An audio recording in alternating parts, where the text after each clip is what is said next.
Hello everyone! Sa video ito tayo ay gagawa ng dumplings. Ito, gumawa na naman ako ng dumplings para may makain pag tanghali, pag gustong kumain. Minsan, itong ipinapakain ko sa lunch kila amo ko. Si amo kong lalaki, 12 ang nakakain niya yan. Si amo kong babae naman ay 8 peraso. Yan. Ginawa ko pala ay cabbage at giniling na karne. Ganyan lang. Kasi wala na akong stock. Pagkatapos ko magawa niyan, ilalagay sa freezer para tumigas. Para pag gustong kumain, kukuha na lang. Enjoy watching. Ganyan lang kasimple ang aking paggawa ng dumplings.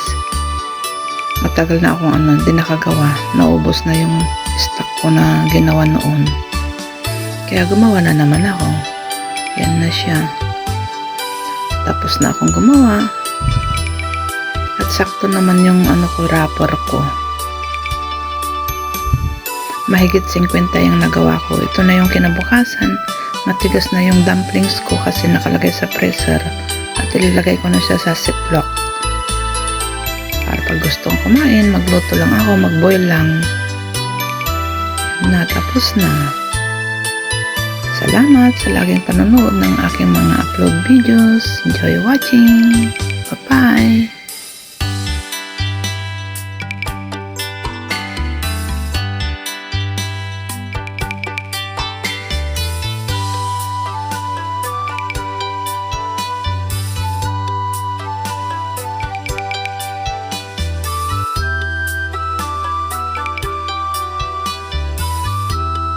Ito na ang aking finished product.